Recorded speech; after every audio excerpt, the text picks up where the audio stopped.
नमस्कार, आप देख रहे हैं सी न्यूज भारत और मैं हूं आपके साथ आकांक्षा यादव। वक्त हो चुका है न्यूज बुलेटिन का और आज इस न्यूज बुलेटिन में हम जानेंगे कि किसने कोरोना महामारी के बढ़ते प्रभावों को ध्यान में रखते हुए श्री रामलला का जन्मोत्सव मनाने की करी अपील, कहां शांतिपूर्ण ढंग से कराया गया मतदान और कोरोना मरीजों की संख्या को रोकने के लिए किसने की बैठक। ये सब जानेंगे विस्तार से, तो चलिए निगाह डालते इस वक्त की खास खबरों पर। हनुमानगढ़ी पंचों के द्वारा यह निर्णय लिया गया है कि श्री राम नवमी के दिन श्री हनुमानगढ़ी परिसर में प्रभु श्री रामलला जी का जन्मोत्सव परंपरागत रूप से मुख्य संत महंत पुजारी जी के मार्गदर्शन में मनाया जाएगा, लेकिन सभी भक्तों का प्रवेश वर्जित रहेगा। सरकार द्वारा जारी किए गए कोविड संबंधित नियमों का पालन करें और पूजा पाठ कर व्रत उपवास घर में रहकर ही करें। सिद्धपीठ अयोध्या हनुमानगढ़ी मंदिर से मैं महंत राजूदास आज पंचों एवं प्रशासन के द्वारा गहन अध्ययन करने के बाद निर्णय लिया गया। कोविड-19 संक्रमण बहुत तेजी से फैल रहा है, बढ़ रहा है, जिसके नाते मंदिर प्रशासन के लोग एवं प्रशासन के लोगों के द्वारा निर्णय लिया गया कि आज भोग लगने के बाद 12 बजे के बाद से आज से आम जनमानस के लिए, भक्तों के लिए मंदिर प्रवेश वर्जित। आम जनमानस मंदिर में प्रवेश नहीं कर पाएंगे, भक्त दर्शन नहीं कर पाएंगे। इसके नाते भक्तों से मेरा अपील है, निवेदन है कि आप लोग अपने अपने घरों में ही उत्सव मनाएं, राम जन्म उत्सव। एवं कल मंगलवार है, मंगलवार को यहाँ पर लाखों भक्त दर्शन और पूजन करते हैं।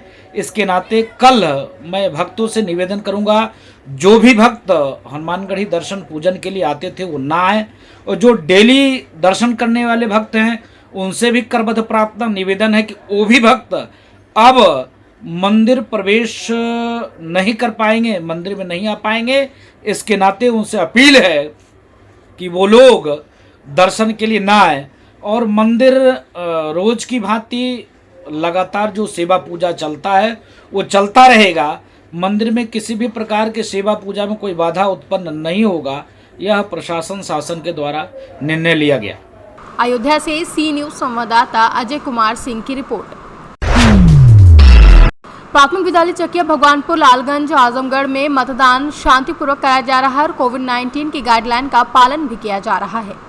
इस समय लालगंज प्राथमिक विद्यालय चकिया भगवानपुर में उपस्थित हैं आजमगढ़ के। यहाँ कुछ मतदाता हैं, आइए बात करते हैं।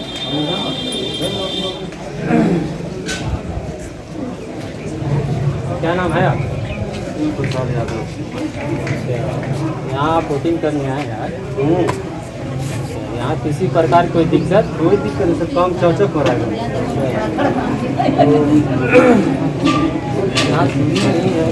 बहुत बढ़िया दूर में क्या चाहिए, धूप में खड़े होंगे दूर के लिए। मतलब कोरोना से कोई कोरोना नहीं, कोरोना का यहाँ से इंतजाम किया गया है ना, सब व्यवस्था है, सब चौचक व्यवस्था है, कोई दिक्कत और कोई दिक्कत नहीं। आजमगढ़ से कैमरा पर्सन अजय के साथ मोहम्मद सादिक की रिपोर्ट। हरदोई सदर विधायक नितिन अग्रवाल ने अपनी विधायक निधि से 4 लाख लीटर का ऑक्सीजन देने हेतु सीएमओ से बात की है।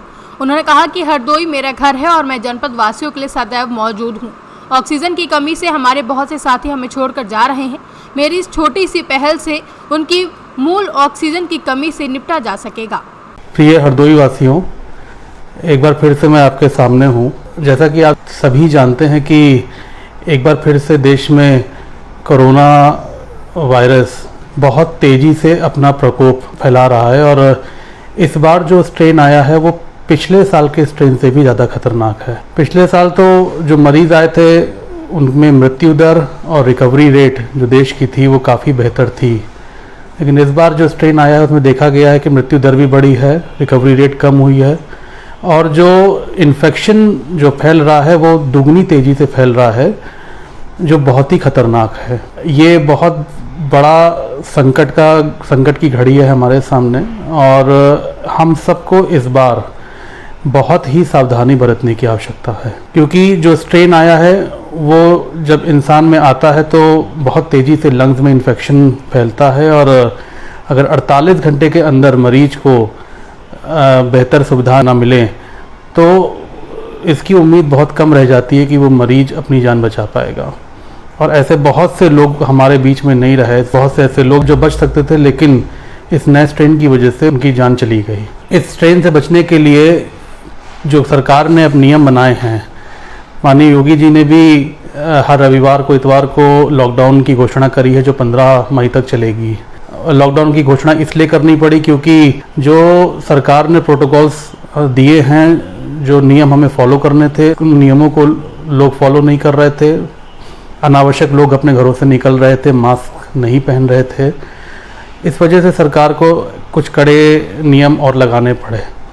मेरी अपील है सभी से, और एक बार फिर से मैं कहना चाहता हूँ कि जो नियम प्रदेश और केंद्र सरकार ने हमें दिए हैं उन नियमों का पालन करें। अनावश्यक घर से बाहर ना निकलें, मास्क पहने, हाथों को धोते रहें, भीड़ भाड़ इलाकों से जाने में बचें।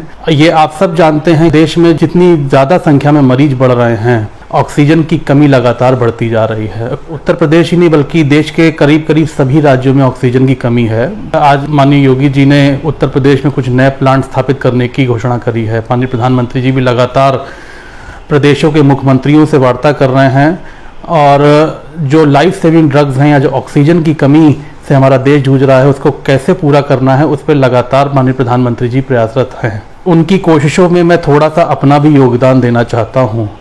इसलिए मैंने आज ही सीएमओ से वार्ता करके मैंने उनसे कहा है कि मैं हरदोई वासियों के लिए और जनपद वासियों के लिए अपनी निधि से एक 4 लाख लीटर का ऑक्सीजन प्लांट अपनी निधि से दे रहा हूँ, जिससे जो ऑक्सीजन की जो कमी मरीजों को, जो मरीज़ ऑक्सीजन की कमी के कारण हमें छोड़ के जा रहे हैं, उनको ऑक्सीजन मिले जिससे उनकी जान बचाई जा सके।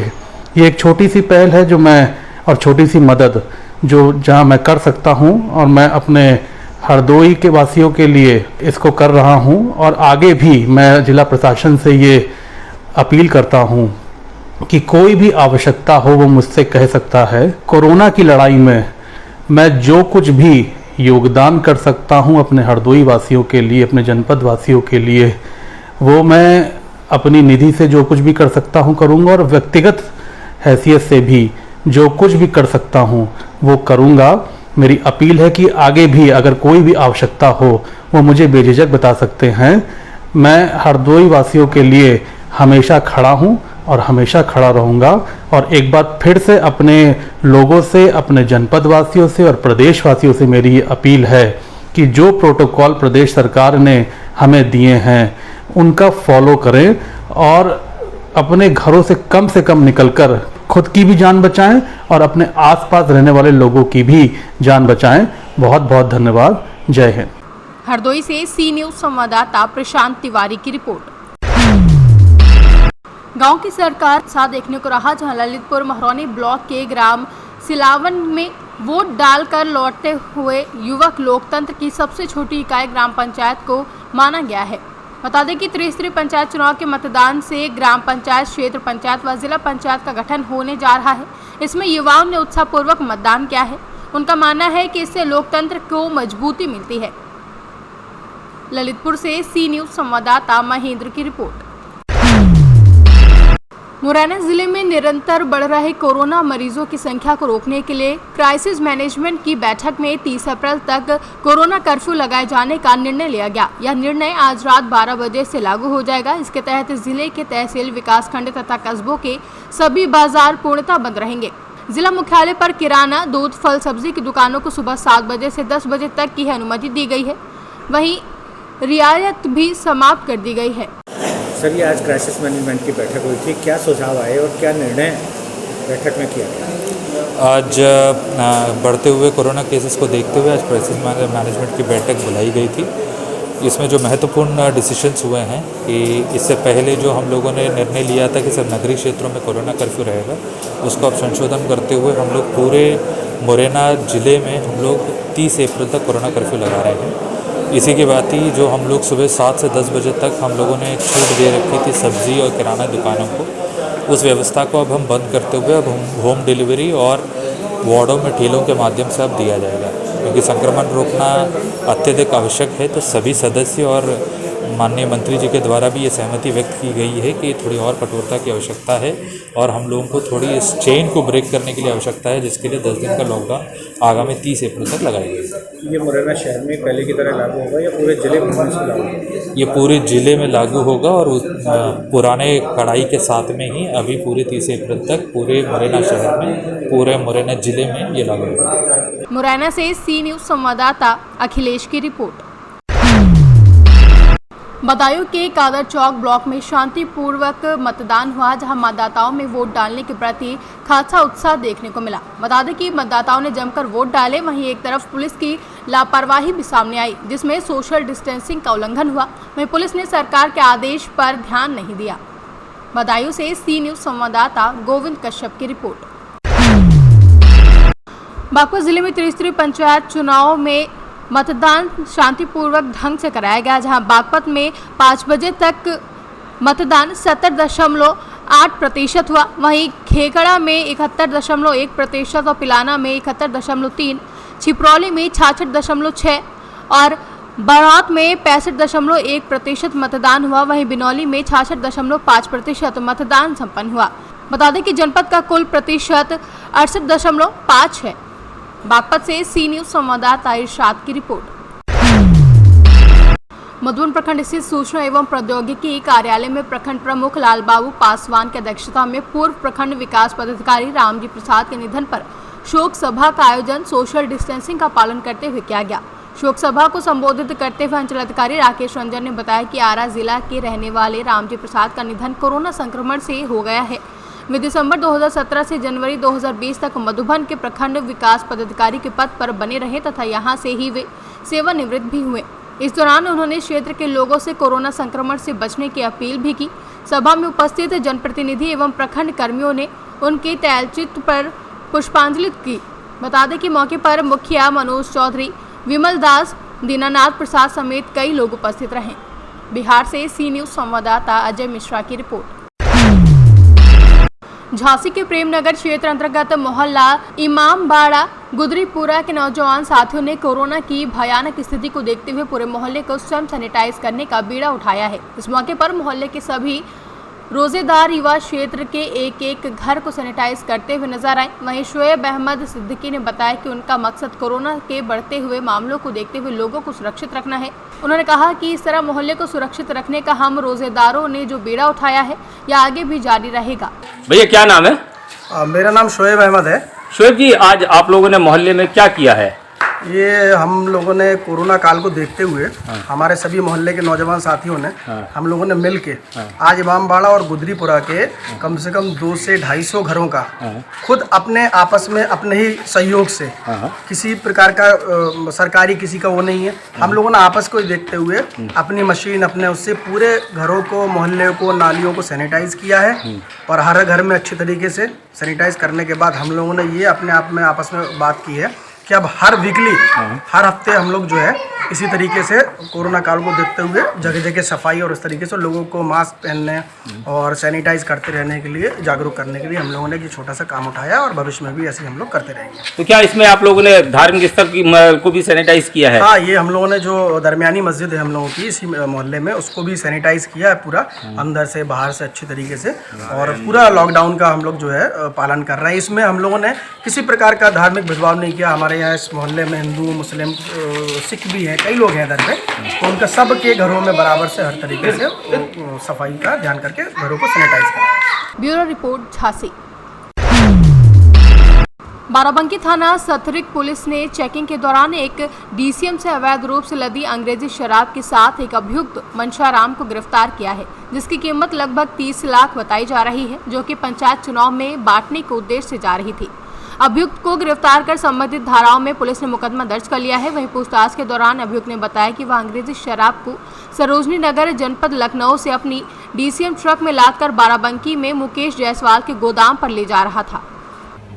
पंचायत चुनाव को देखते हुए जनपद में अवैध शराब और अवैध असलहे पे सतर्क दृष्टि रखी जा रही है। इसी क्रम में कल सतरिक पुलिस थाना प्रभारी और क्षेत्राधिकारी सदर ये लोग चेकिंग कर रहे थे। मुखबिर से सूचना प्राप्त हुई और एक डीसीएम जिसे मुख्य मार्ग से होके जाना था उधर से न जाके शॉर्टकट वो अपने रास्ते से अलग रास्ते से जा रहा था। तलाशी लेने पे 340 पेटी अवैध शराब बरामद हुई, जिसकी अनुमानित कीमत लगभग 30 लाख रुपए है और ये शराब चुनाव में बांटने के लिए ले जाई जा रही थी। पूछने पे पता चला ये शराब अभियुक्त लखनऊ से लेकर आ रहा था। कितने लोग गिरफ्तार हुए जी, कितने लोग गिरफ्तार हुए? एक अभियुक्त की गिरफ्तारी हुई है, बाकी और उसके कौन साथी थे और कौन किसकी शराब थी ये छानबीन की जा रही है। बाराबंकी से सी न्यूज संवाददाता आशीष कुमार की रिपोर्ट। फिलहाल के लिए न्यूज बुलेटिन में बस इतना ही। देश और दुनिया की तमाम बड़ी खबरों के लिए देखते रहे सी न्यूज भारत।